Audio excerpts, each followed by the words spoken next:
Welcome to episode 2 of the Hit the Green podcast. I'm your host, Brandon Towers. Happy to be back with you after another great week of golf. Another awesome week to watch the PGA Tour back. Was a little worried there for a second. Nick Watney, after the first round, had a positive COVID-19 test. Was a little worried that maybe we would lose the tournament there for a second, but luckily, the PGA Tour had solid enough protocols to go ahead and get the player isolated.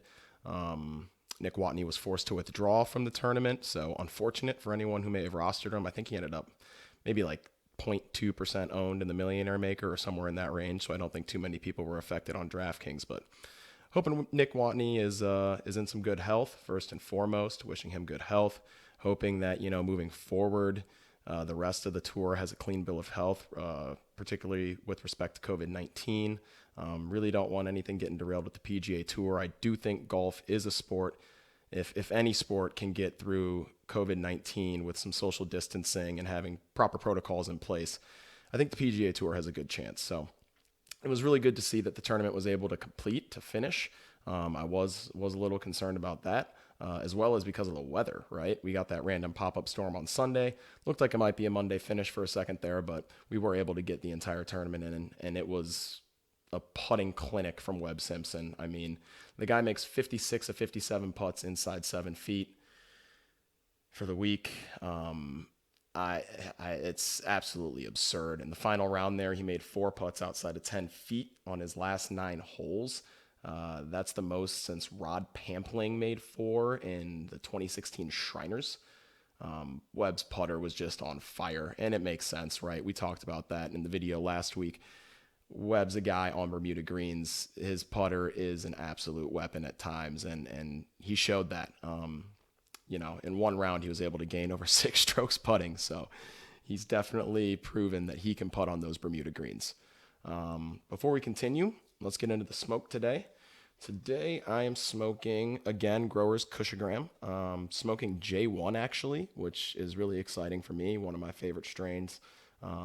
An awesome sativa. It's actually a hybrid cross between 2 sativas, 2 pretty famous sativas. Skunk number 1, great sativa in its own right, as well as Jack Herer, one of probably the most popular marijuana strains, particular sativas out there. So excited to get going on this J1. I'm going to go ahead and spark up, and then we can continue into our RBC Heritage recap.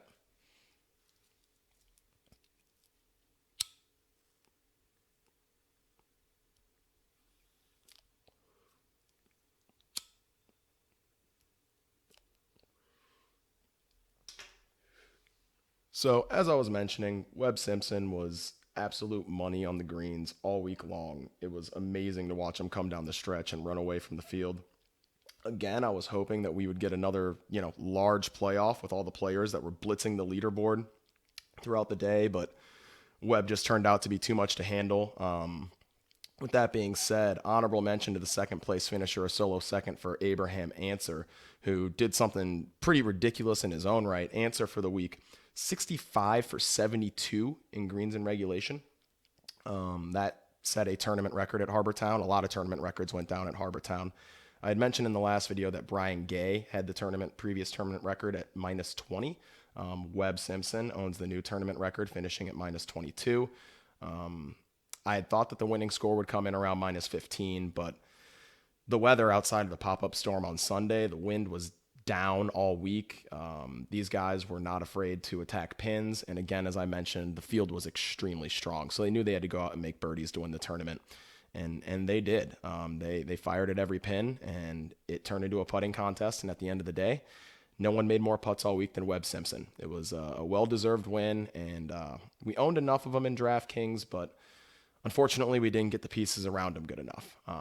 JT in the final round was great for us from a DraftKings perspective. I mean, that final round was scintillating. He was absolutely on fire, if not for a couple loose tee shots.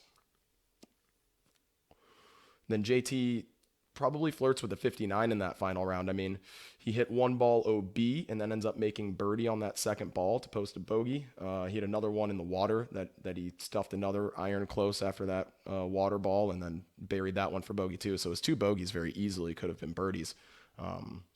It was a phenomenal round from JT, who finally got that putter going in that final round, right? He's been struggling with the putter over the last few rounds, but he finally in that final round got that putter going. And we see what happens when JT gets the putter going. And JT is definitely a guy that we'll be looking at again this week. Other things from the RBC heritage, I had mentioned Wes Bryan.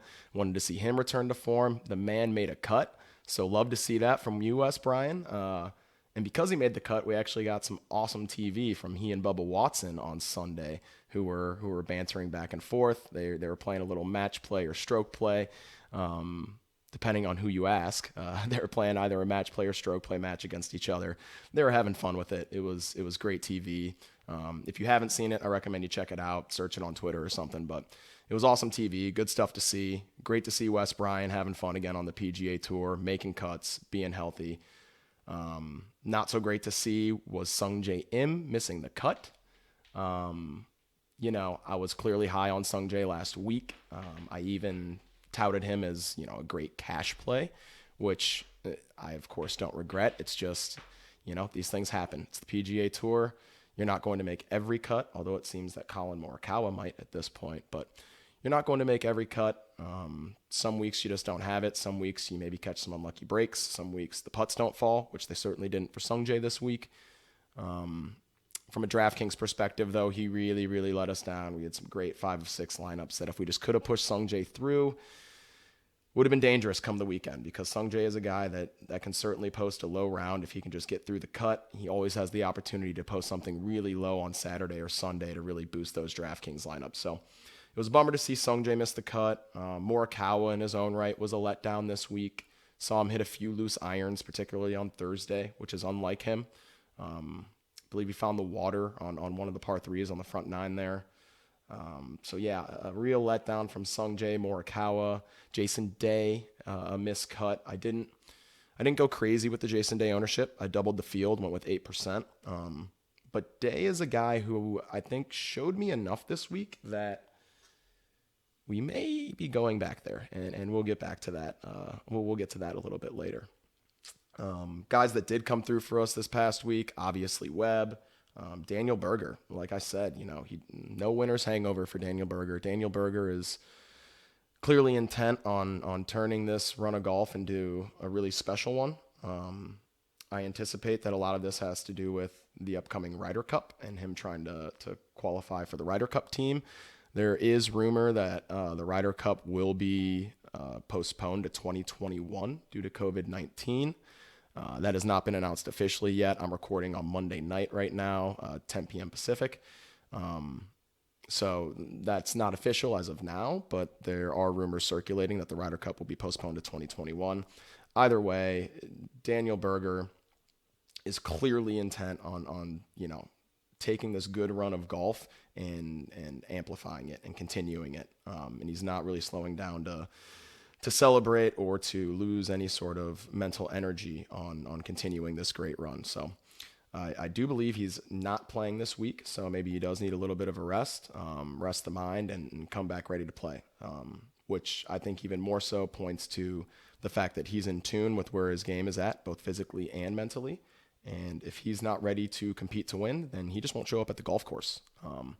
So Berger really came through. Sergio Garcia absolutely showed some old form with those irons. His Sunday was unbelievable. It seemed like every 10 minutes the broadcast started cutting away to Sergio stuffing an iron, and the putter was okay. So Sergio came through for us as well.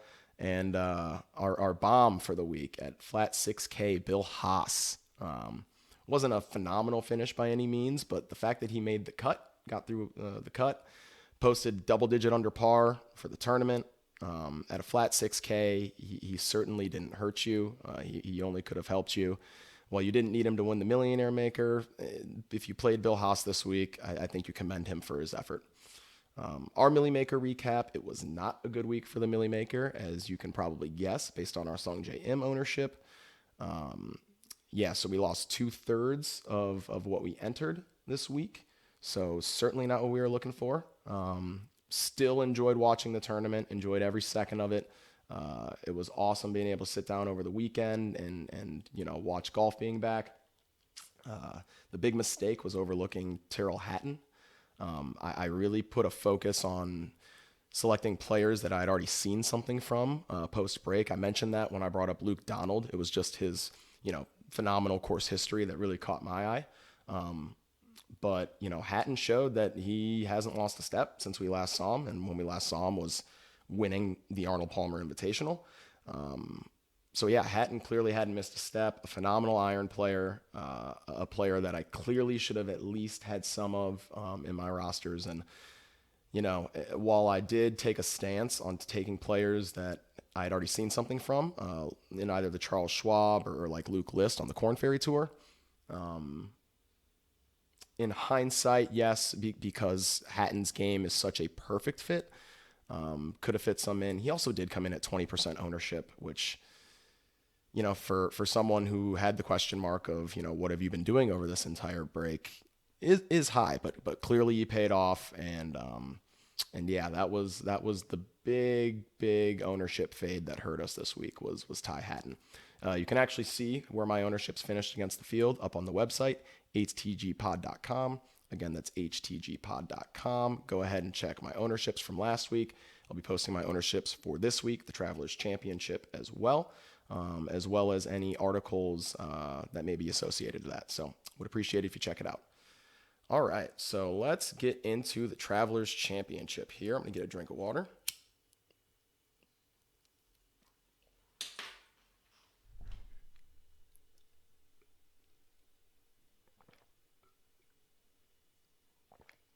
The J1 is much smoother than last week's strain.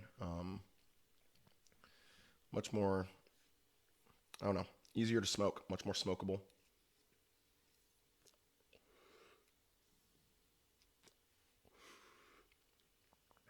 Doesn't taste quite as good as last week's strain did, though. Okay, the Travelers Championship. So this week we're at TPC River Highlands in Cromwell, Connecticut. Course is a par 70, plays at 6,841 yards. We're on bent POA mixture greens this week. As far as weather's concerned, we have potential thunderstorms on Sunday. Other than that, the weather looks all clear. So probably no tee time weather stacks available for you showdown players, but potentially final round Sunday that'll be available. And typically that's when DraftKings has the largest prize pools for showdown anyway. So definitely pay attention to the weather. Again, we're recording right now on a Monday evening, so definitely pay attention to the weather leading up to lock, as well as leading up to that Sunday round in particular when DraftKings has those high dollar amount showdown contests. There could be a weather stack available for that round. TPC River Highlands is it's a Pete Dye redesign in 1984, so we're going to get a lot of the same sort of target golf angle aspects that we got at Harbortown. This course was redesigned by a guy named Bobby Weed in 1989, so check one in the good column for the HG podcast as far as Good Mojo is concerned. This dude Bobby Weed designed the course. I think I like our chances. So it's going to be pretty similar to last week in the sense that, like I mentioned, it's a Pete Dye design. There is going to be some target golf aspect to it. It is a shorter golf course. We only get 2 par 5s this week. It being a par 70, we'll get 2 par 5s, 4 par 3s. We can target a lot of the similar type of player. Chez Reavie is your defending champion. He shot minus 17 last year. And he is that type of player as well that can get hot with the irons, hot with the putter, benefits from playing a short golf course. So we are going to be talking about a lot of similar things this week. The one difference being, I do think this course can be attacked differently in the sense that I do think bombers are a lot more viable here than they were last week at Harbortown. Bombers of the golf ball off the tee here can take advantage of some holes that the shorter hitters can't. So the 6th and the 13th are the par 5s here. The 13th is going to be reachable by just about the entire field. The 6th, on the other hand, is going to take a couple of good pokes. It's probably going to play just below 600 yards.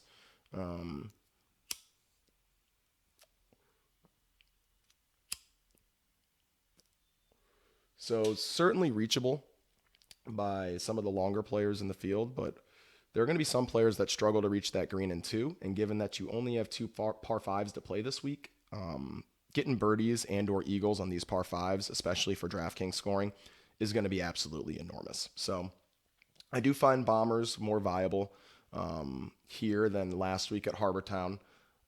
That doesn't necessarily mean that the same type of player that we liked at Harbortown last week, like I mentioned, the hot with the irons, hot with the putter player, can't also win here at TPC River Highlands. As you see, Chez Reavie, the defending champion, is a great example of that. But I do think that we can fire up the bombers just a bit more. We also have 4 par 4s under 400 yards. The 15th is going to be reachable by almost the entire field. It's probably going to play at just about 300 yards. But again, I would like a bomber being able to take maybe a 3-wood into that, get a little more lift, height on the ball, and being able to get it to stop on that green. So another hole that I think bombers can take advantage of just a bit more. Jim Furyk as well famously shot a 58 here in the final round in 2016. So we could get ourselves into a wild birdie fest here, something to keep in mind. So we definitely want birdie makers, people that, maybe even if they pick up a bogey here or there, they're going to, string together birdie streaks or, get us 4, 5, 6 birdies around. Those are the type of players we're looking for. We are not on Bermuda greens this week. So for those of you that immediately are thinking Webb Simpson, so am I, but we're going to pump the brakes just a bit on that. These bent POA mixed greens will provide a different sort of challenge for these players.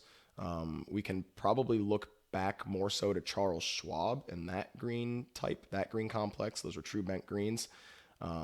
To see what type of form these guys might be in on putting on a similar surface. And Webb wasn't great at Charles Schwab on the greens. So we might want to have to take a second thought to Webb this week. On the bombers are viable train. Bubba Watson has 3 wins here. This is quote unquote a Bubba track, right? He definitely is an artist when it comes to playing golf. And there are certain courses that definitely suit his eye, and this is one of them. So Bubba, along with players that can move it out there like Bubba, are players that I'm definitely going to like this week. So let's get into the players I do like this week.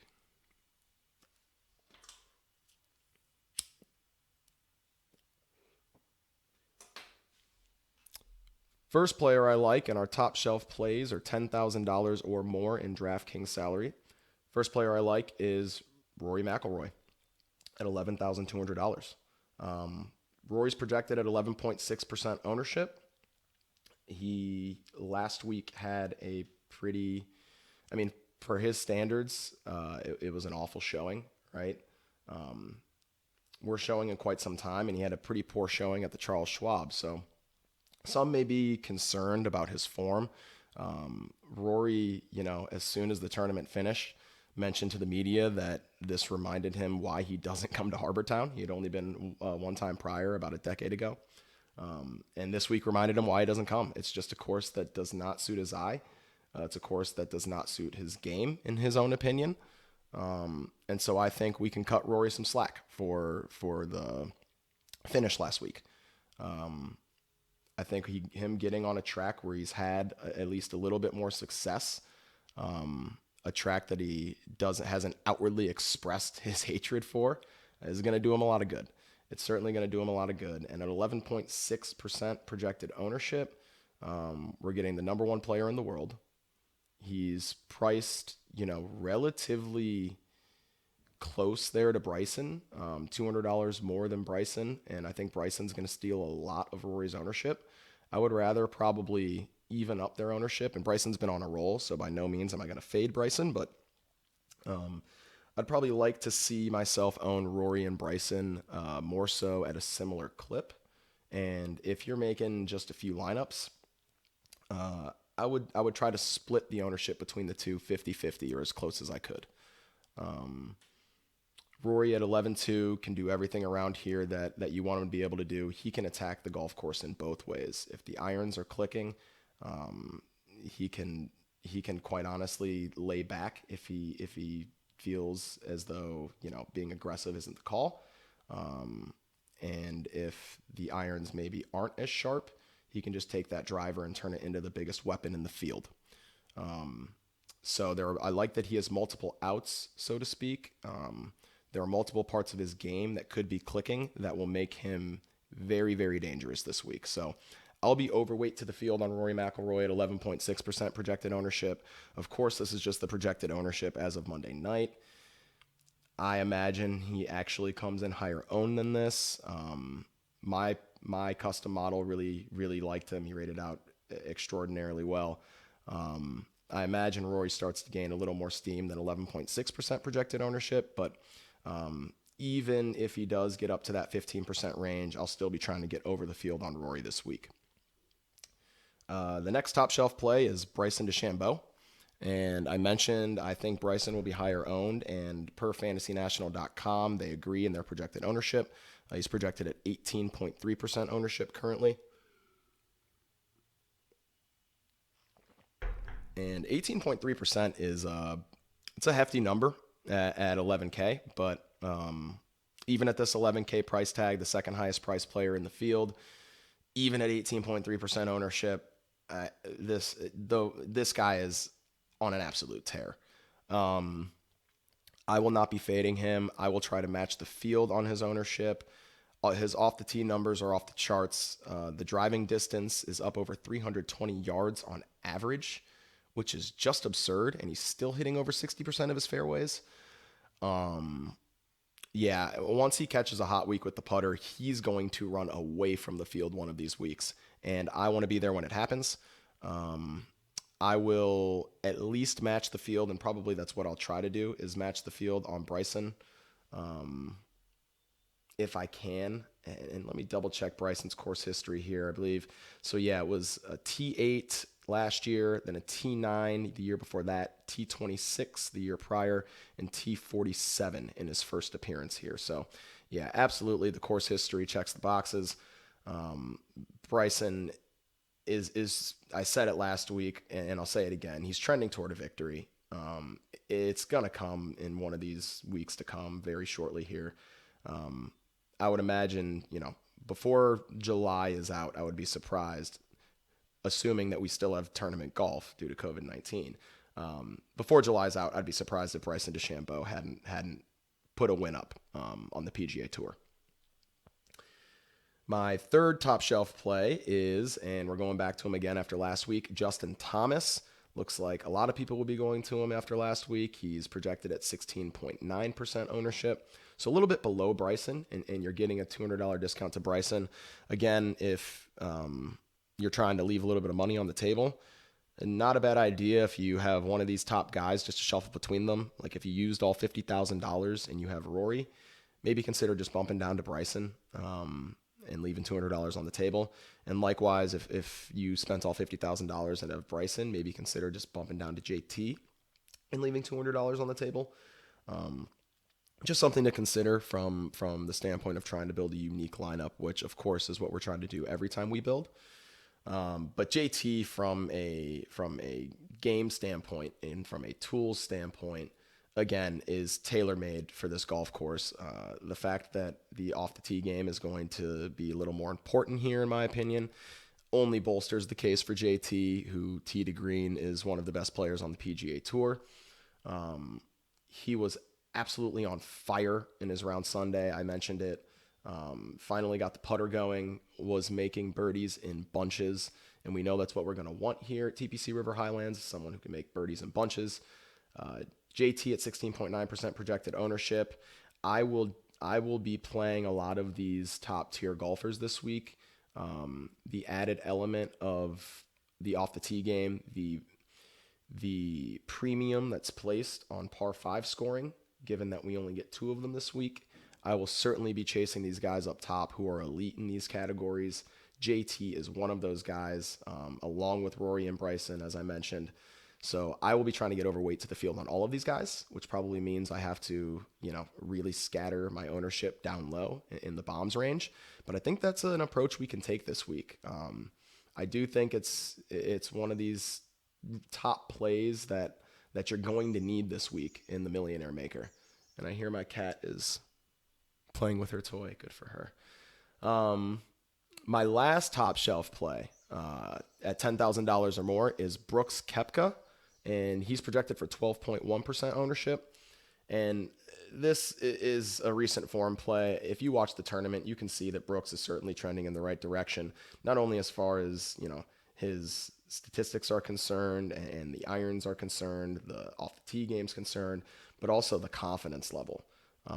You can see that he's completely over that injury and that he now has the confidence to once again be the player that we've already seen. Multiple time major tournament champion. He looks like he's just about there, and he looks like he's about to peak.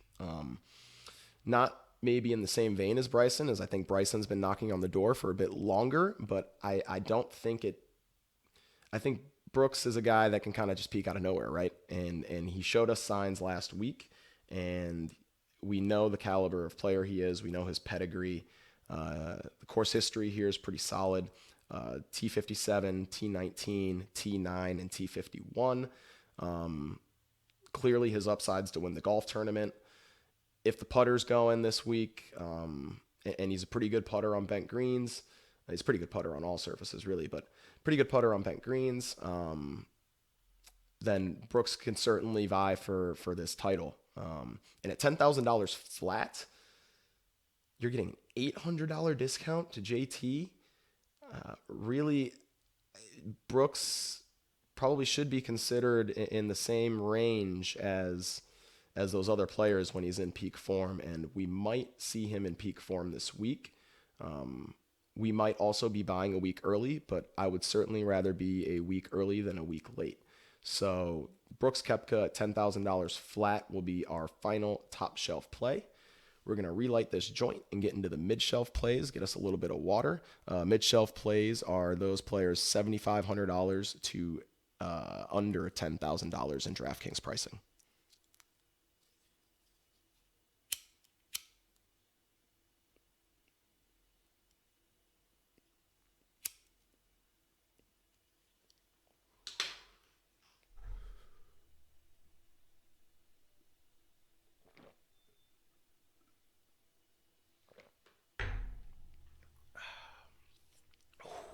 Cottonmouth. The Cottonmouth. There are a few things worse than Cottonmouth. Fucking sucks. And chiefing down a joint while talking golf with you guys this whole time does not make it easy on my throat. Love doing it. Like, absolutely thrilling. Would love nothing more, but tough on the throat.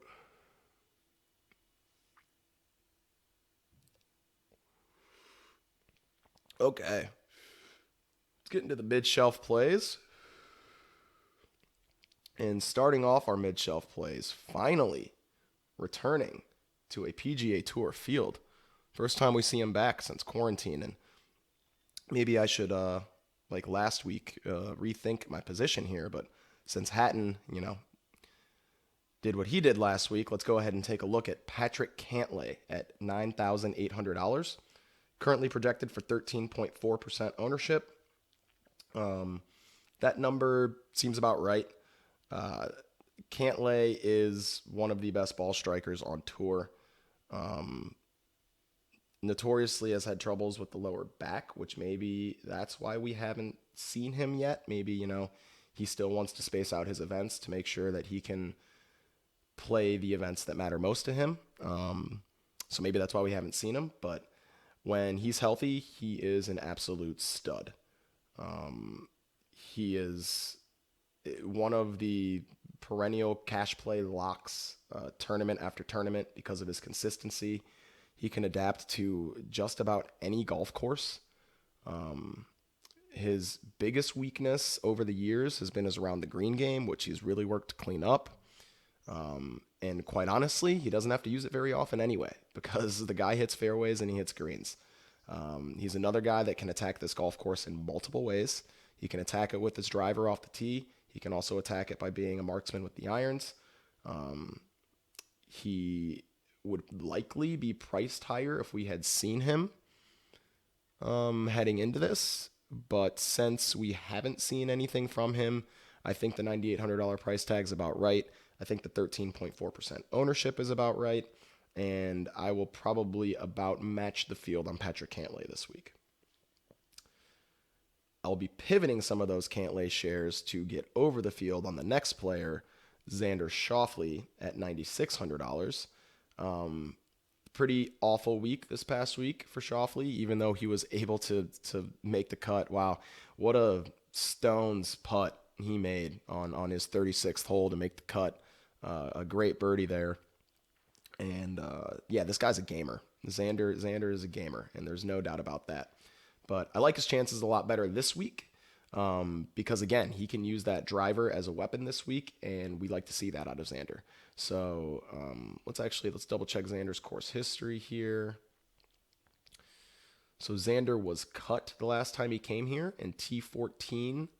Before that, in his first appearance, I'm not sure what his form looked like heading into that tournament where he was cut, but do like seeing that he at least has a T14. He can make his way, more than competently around this golf course, and he's proven that with that T14. His game should be a good fit, a guy that can take advantage of the par fives, a guy that's also a great par four scorer on those short par fours. So Xander at 10.7% ownership seems low. I will certainly be over the field on that. I think he contends to win this week. The next mid-shelf play is Justin Rose at $9,200.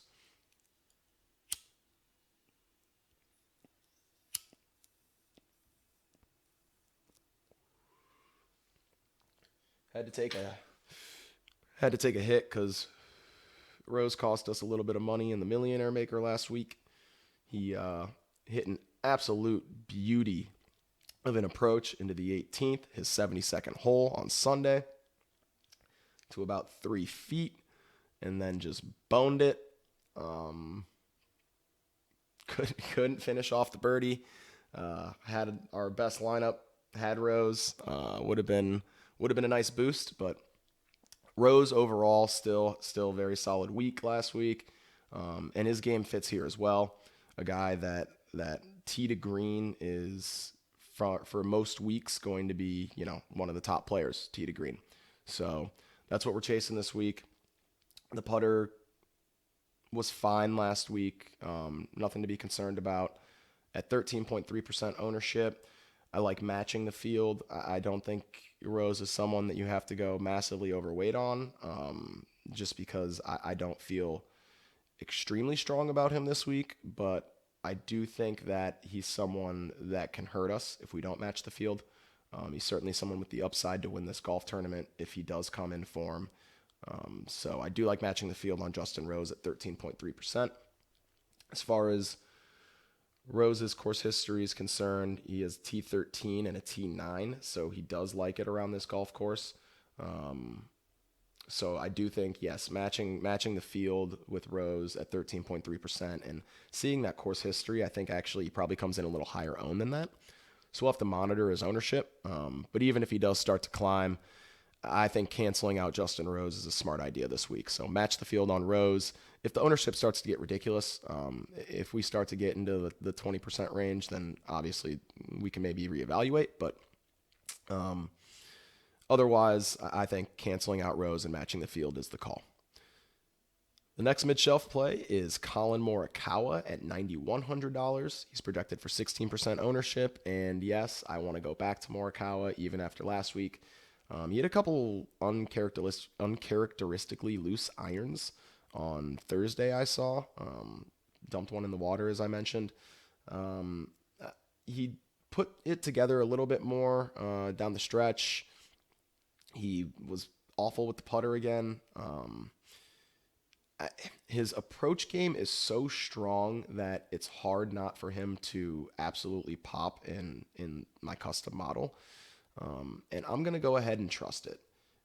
This kid, like I mentioned, his irons are hot fire. And I'm going to go ahead and trust that my model's correct. I'm going to trust the eye test that that I see when he's playing, when he's stuffing these shots inside of 10 feet time after time after time. So I'm going to go back to Morikawa, even at this inflated ownership. The price tag's solid at $9,100. The ownership, even though it feels a little bit high, I get it. I'm sure a lot of models are at least somewhat similar to the one I'm running on fantasynational.com. So I get it, 16% ownership. Might seem a little high, but again, another player that I think we cancel out similarly to Justin Rose because Morikawa does have the upside to win this tournament. The next mid-shelf play was crazy last week. Abraham Answer, $9,000 flat. He's projected at 14.6% ownership right now. This guy was something else, man. To only miss 7 greens on the week is absurd. It's clearly a tournament record, as it should be.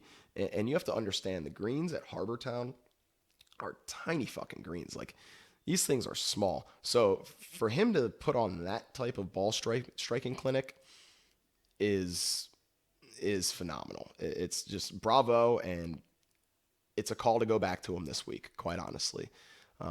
After putting on a performance like that, he's currently projected at 14.6% ownership. I wouldn't be surprised to see this number climb a little bit either, but it's hard to fade what we just saw. Course history-wise, he did a T8 last year. He was cut the year before that, but had a T56 in his first appearance. So 2 for 3 in made cuts. The T8 upside last year, and he comes in this year in unreal form. Absolutely unreal form. Abraham Answer, even at $9,000, which feels like it's a hefty price tag. The ball striking clinic that we just saw from him was probably no fluke, right? Certainly in the top percentage of his outcomes, but this guy is a solid ball striker, and clearly riding some hot form right now. So let's go ahead and ride it with him at $9,000, 14.6% ownership. If that holds, I'll get over that. After what I just saw from him, I will get over that percentage. I will gladly play Answer. He lost strokes putting last week and still put on that performance that he put on. I mean, yeah, I'll absolutely go to Answer at $9,000.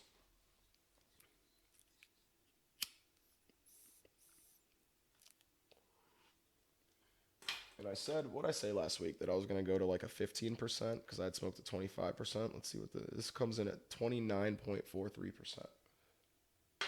So, yeah, there's that.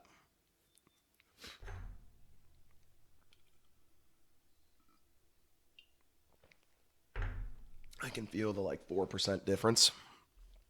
It makes a noticeable difference, like a tangible difference. Like floating.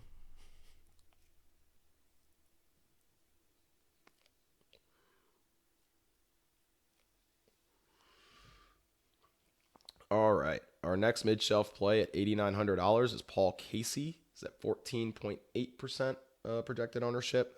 And Casey is more so a guy who's going to get it done with the irons for us. Maybe not as much the driver. Phenomenal tee to green player. Not a poor driver of the golf ball by any means. But I wouldn't classify him as a bomber. But Casey has unbelievable course history around this track. His last 5 times around here, he's gone T5, T2, T5, T17, and solo second. It's a Casey track. If he can win it, maybe they should rename it the Paul Casey Open, because to be top 5 4 of the last 5 years with 2 seconds is absolutely unbelievable. So even though we haven't seen Casey yet after the hiatus, again, after the Terrell Hatton fade last week, let's go ahead and learn from our mistakes, right? I'll trust that Paul Casey has been grinding and working like it seems that his counterparts have been. So at 14.8% ownership, I think that's fair for Paul Casey, especially at this price at $8,900. And again, a price tag that I think is reduced because we haven't seen him yet, right? Similar to Cantlay. The next player who also has phenomenal course history here, and you know what? Maybe the tournament should be named after him. $8,800, Bubba Watson, currently projected at 14.4% ownership. And Bubba has won this tournament 3 times. So it should be, I said it's the Paul Casey Open. No, it's the Bubba Watson Open. It is a Bubba track. Bubba loves it around here. Clearly the angles suit the unbelievable shot shapes that Bubba likes to play. And if you haven't seen Bubba Watson shot tracers, go like YouTube that shit or something, like Google it. I don't know. This dude hits, the shot shapes that he creates are insane. He's a true artist. And he clearly likes to perform nowhere more than here. So at 14.4% projected ownership, I will be overweight on Bubba Watson. His current form's phenomenal. He even made his way last week around Harbortown, a golf course that I don't think suits his game at all. He's having a ton of fun with Wes Bryan there in round 4. He's clearly in a good mental space. So Bubba, absolutely, I can get behind Bubba at this price. I will get overweight to the field probably by some large margin. Bubba Watson at this point in time, particularly if he holds at 14.4%, will be the biggest stand that I make this week as far as ownership is concerned. So the next player on the mid-tier plays is Patrick Reed, currently projected at 9.8% ownership. Reed's checking in at $8,700. So for Reed, last week was abysmal, to be quite honest. And Patrick Reed is one of these players that is streaky. You kind of, you know if he has it or if he doesn't, and you know pretty early. But he is a player who can attack par 5s. His par 5 scoring is solid. He's a player who, on these long par 3s that we'll see on this golf course, can score well. And also a player, I mentioned Kisner last week, but Reed is a player that's a grinder, right? He's a guy that's, if he's at the top of the leaderboard, you can trust that he's going to stay at the top of the leaderboard. He's going to grind to be there. He's not going to back down from anybody. And he's going to be a guy who mentally will not give up. So Patrick Reed at $8,700. This is a definitely a fair price, both from a DraftKings pricing standpoint as well as an ownership standpoint on Reed. The 9.8% ownership, I will be overweight on. He'll definitely be making his way into a lot of my balanced builds when I go balanced. May start, lineups as low as Patrick Cantlay at $9,800, and then go with Reed as my second guy in. That leaves me plenty of flexibility for my next 4 guys. So Patrick Reed at $8,700, a guy that you should certainly consider playing, and a good pivot to the guy below him, but I still do like the guy below him at $8,600, and that's Sungjae Im. He's currently projected at 14.6% ownership, and Sungjae burned us last week, but, it's the PGA Tour. That happens, especially in a birdie fest that turned into. If the putts aren't falling, then you're gonna be going home for the weekend. You're not gonna be playing over the weekend, and that was the case with Sungjae. But I do think that Sungjae gets back at it this week. I think he returns to form. Currently projected at 14.6% ownership. That's fair. I want to cancel Sungjae out in this scenario. Sungjae, another guy similar to Justin Rose, who I think can win the tournament, even though I don't feel strongly about him this week. I think his upside to win the tournament at this ownership warrants us canceling him out. If you're playing, just 1 or 2 lineups, maybe 3 lineups, I would probably play Sungjae in one of them. Try to play 33%. If you're playing 2 lineups, maybe put him in one, because he is, typically a safer play. I know he's coming off of a missed cut, but he is a guy who is a very consistent player, and this course should fit his game well. He can take advantage of a golf course in numerous ways, like some of the other guys I mentioned. He's not a bomber, but he can take advantage of a golf course off the tee. So I do like Sung J M this week. Next, I like Sergio Garcia at $8,500, 10.7% projected ownership. Sergio gets a price bump this week. He gets an ownership bump. Both are warranted. He showed us that, maybe this form is something that he can parlay into maybe a victory. We really haven't seen peak Sergio since that Masters victory. So it'd be nice to see him return to good form and not just be, stomping around on the greens, smashing around in bunkers and shit like that. So it's good to see Sergio playing some good golf. Again, the irons went hot fire down the stretch on Sunday. It seemed like he was stuffing everything inside of 10 feet. Sergio also can take advantage of a golf course off the tee. So yeah, Sergio Garcia, let's double check his course history here. T25 and a T2, so definitely checks the boxes as far as course history is concerned. Not the best par 5 scorer is my concern with Sergio, but he's so good in all the other areas that we can forgive that. And given that there are 2 par 5s, hopefully we can get Sergio to birdie at least one of them. But if he doesn't, his par 4 scoring is top notch, so maybe he can get him back there. The next golfer that we want to play is Tony Finau at $8,200.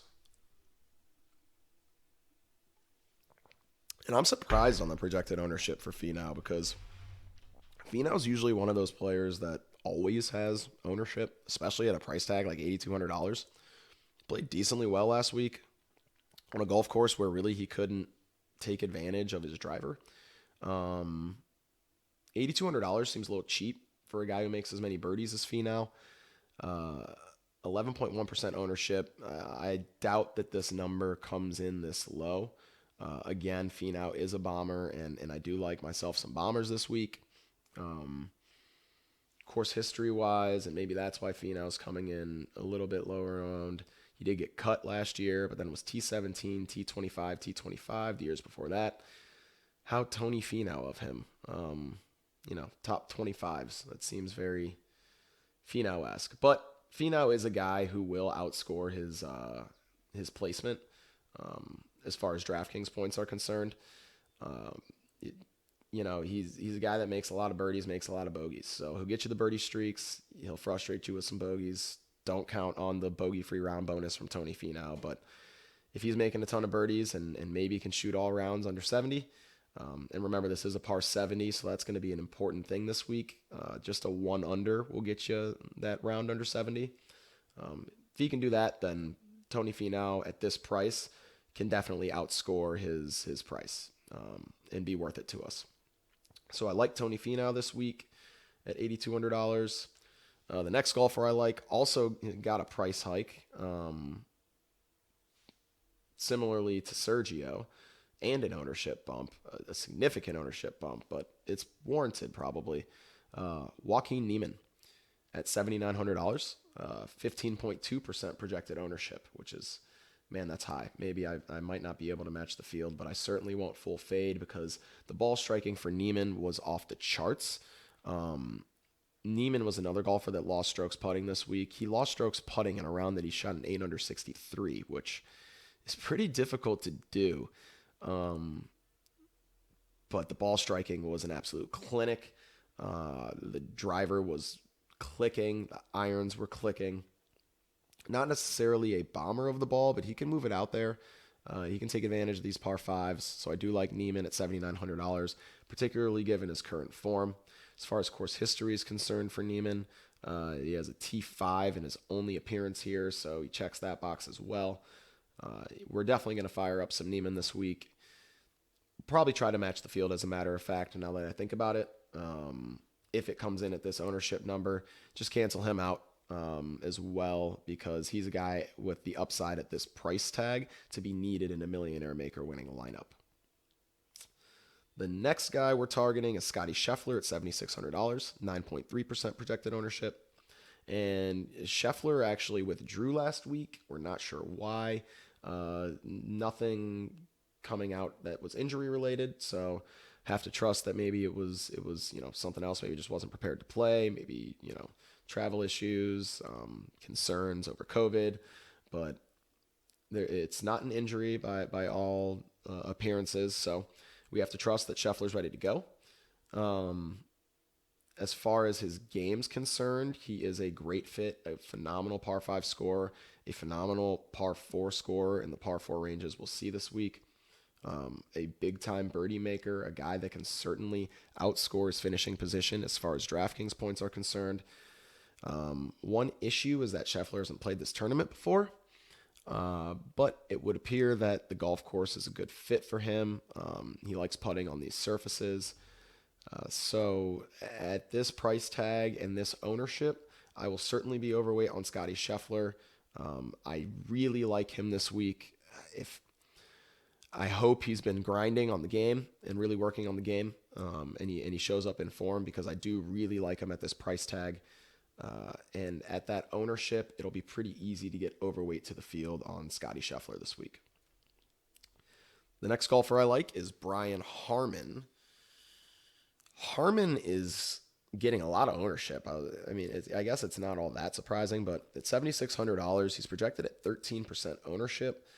And, given the course history, T8, T6 his last 2 times out here, and 5 years ago had a T3.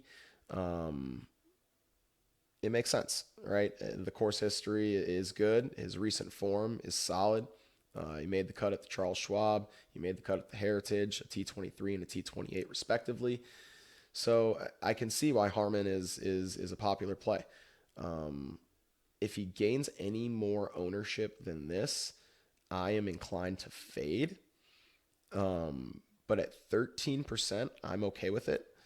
As far as a GPP play is concerned, for folks that are making just a couple lineups, at 13%, yeah, I like Brian Harman. We're going to have to monitor that ownership as the week goes on.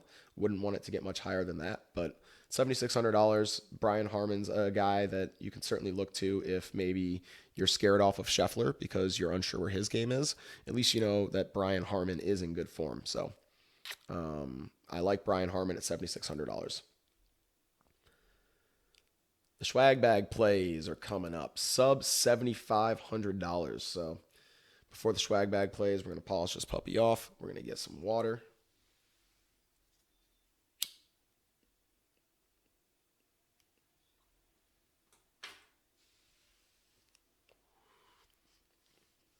And this stuff it's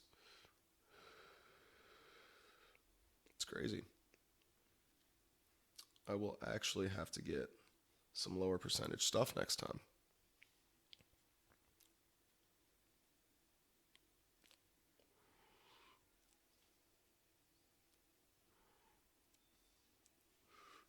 It's a THC bomb.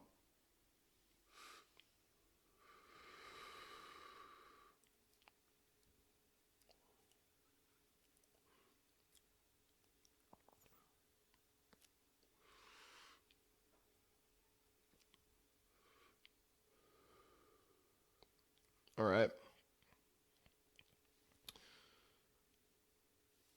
We had to smoke a lot of that before getting to the next play, because it might be one of the larger stands I take this week. The first SCHWAG bag play at $7,500. Yes, I'm going back to him. Jason Day. And I said last week at $7,600 that I didn't foresee that we would be able to pay less than that for Jason Day. And here we are at $7,500 a week later. 6.9% projected ownership, so the ownership is ticking up. It appears that people maybe are willing to take the leap on Day now, at least a few more folks. But he showed me enough last week. He really did. He showed me that the game's at least trending in the right direction, and the putter can get hotter than it was last week, certainly. So on these surfaces, which I like more for Jason Day, his tournament history is pretty good. A T8, T12, a T18. He has also been cut once, but made 3 or 4 cuts here with a T8, a T12, and a T18. And at this price tag, $7,500, man, if we can just get a semblance of Jason Day, of what Jason Day really is, as his baseline suggests, it's going to be an absolute steal, and especially at 6.9%. So I'm going to go back to Jason Day. I might be crazy, but I hope Jason Day pays off. I hope he puts it all together. And I'm thinking that he might this week. He showed me enough last week again, and these surfaces should be better for his putter. So let's double check his par 5 scoring, as a matter of fact. Yeah, great par 5 score, a birdie maker as well. The par 3 ranges, the long par 3 ranges are an issue for Day. But outside of that, he checks all the boxes as far as his long-term form's concerned. Of course, his current form is lacking, and that's being nice. But I do like Day this week again, and I hope he doesn't bury me for it, man. I really hope he doesn't bury me for it. Let's see here. My next swag bag play, Keegan Bradley at $7,400. Projected at 7.3% ownership, which, is maybe a little bit higher than I thought we'd see on Keegan. But I'm willing to pay that ownership price, even at that price tag. Keegan has some good course history around this track.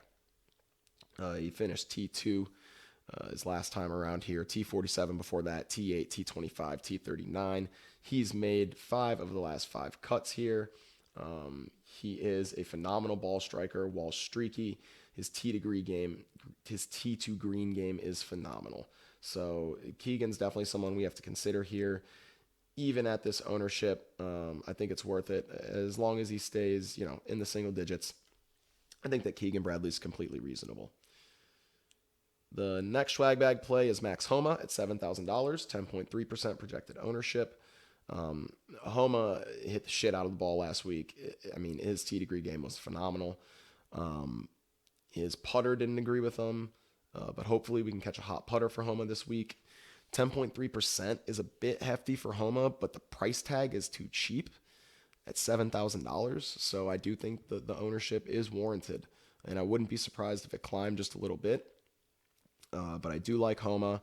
I'll certainly match the field, potentially be a little bit over the field, depending on where his ownership lands. Because quite honestly, below him, there aren't a ton of players I like. There's maybe 2 other guys that we'll get to that I really like. But other than that, they're really just scattershot, shotgun sort of prayer plays. The next guy I want to talk about is Stanford alum. Shout out Patrick Rogers, P. Rog, $6,900.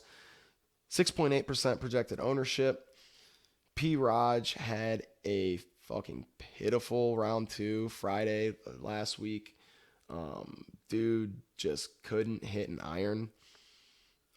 Couldn't really hit a fairway either. Usually he can trust the putter, but even that couldn't bail him out. So it was one round. His form, for the most part, has been great. Let's check his recent finishes here. So Rogers recently...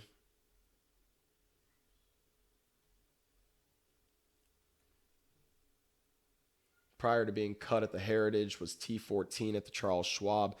Then prior to the hiatus was T24 at the Arnold Palmer, T21 at the Honda, and T35 at the Puerto Rico Open, which is weaker field. But still, man, that finish at the API, the Arnold Palmer Invitational, the finish at the Charles Schwab, it was one round. He had a great Thursday at the RBC Heritage. So, it being one round, I think we can match the ownership at least on Rogers. We're getting an ownership discount because of the bad round and the miscut. So I think it's not that hard for us to get to that ownership on Rogers. And certainly someone, if you fall in this pricing range for your Millionaire Maker, that you can consider if you're making just a few lineups. I would consider Patrick Rogers. The next golfer that I like is Cameron Champ at $6,800. He's projected at 6.7% ownership.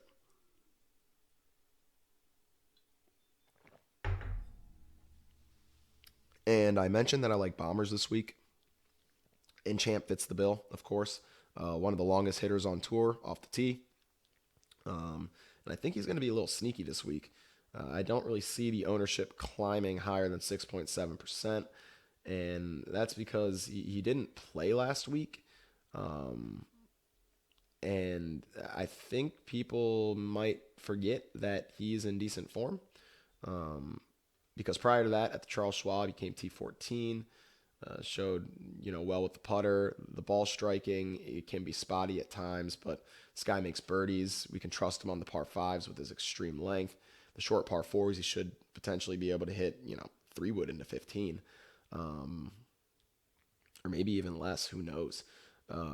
Tee to green game is phenomenal, so if he can get something going with the putter this week at $6,800, I definitely like Cameron Champ as a guy that can outscore his finishing position, DraftKings wise, because he does have the potential to make eagles, and he does make a lot of birdies.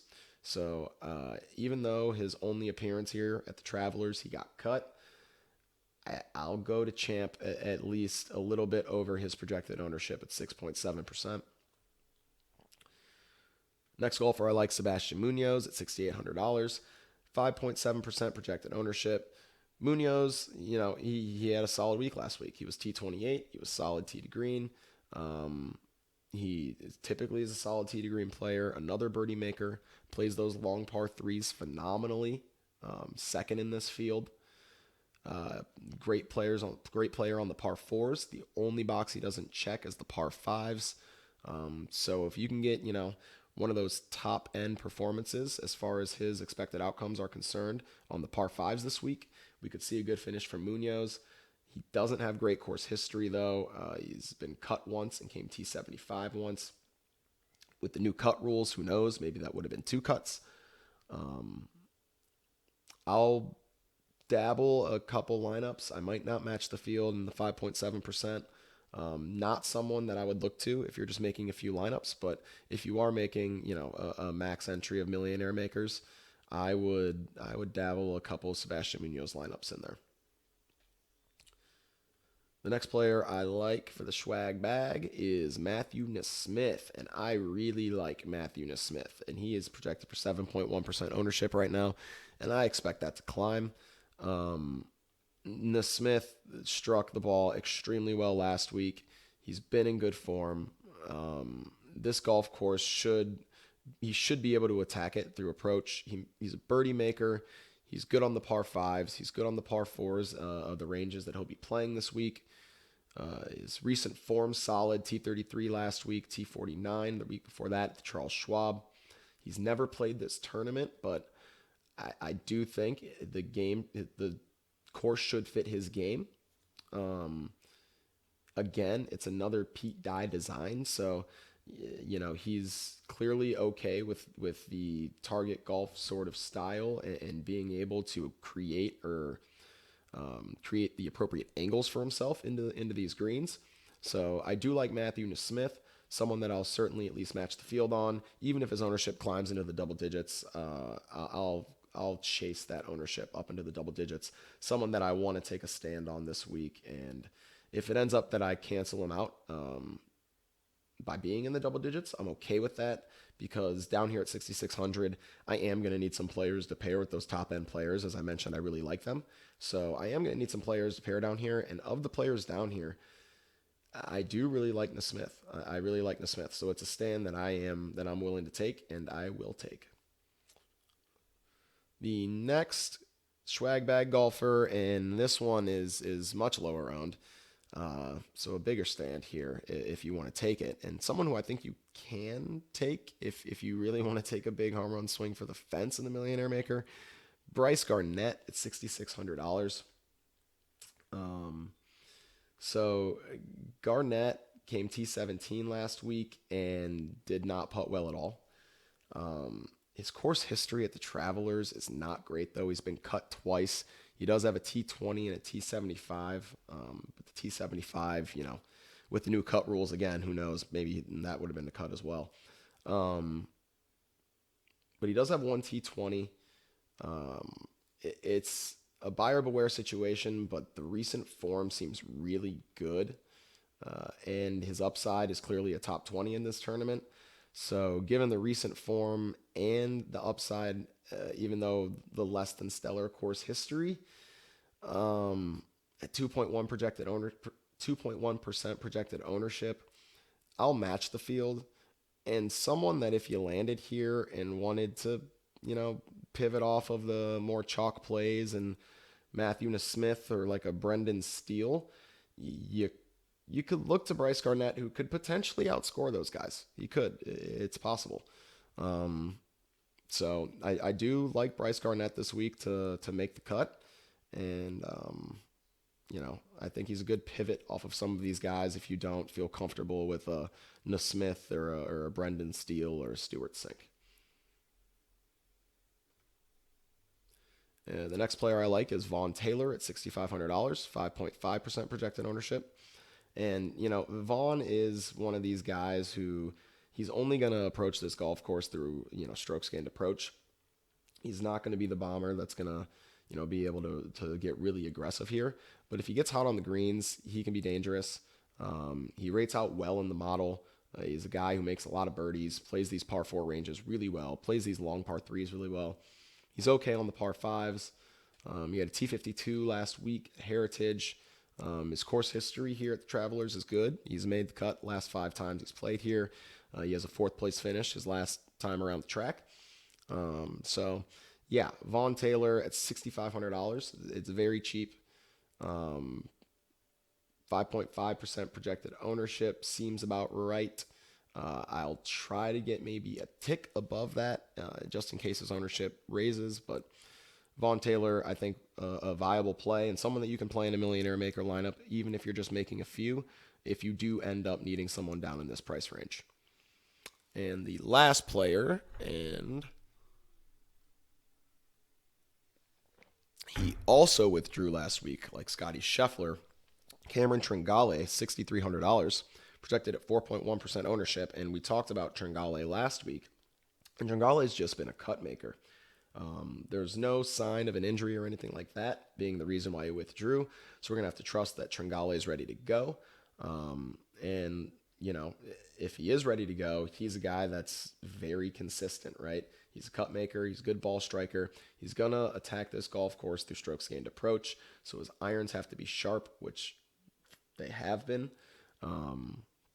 So Tringale is a guy, particularly at this price and at this ownership, which isn't, ridiculous at all at 4.1%. $6,300 seems absolutely fair, and I'll likely be over the field on Tringale. His course history, he has a T15 here, is his best finish. He's been cut twice, so he's been cut, 2 of his last 5 times around here. But that T15 upside all the way down here at $6,300. I mean, you're not going to find a guy with much better tee to green game or a guy playing these par 4 ranges much better than Tringale, especially in this pricing range. The concern would be on the long par 3s where he's almost dead last in the field. But, if we can get a top end performance from him on those par 3s this week, then we should get a made cut from him, which is really what we want from him at this price, and maybe some upside past that. So I do like Tringale this week again.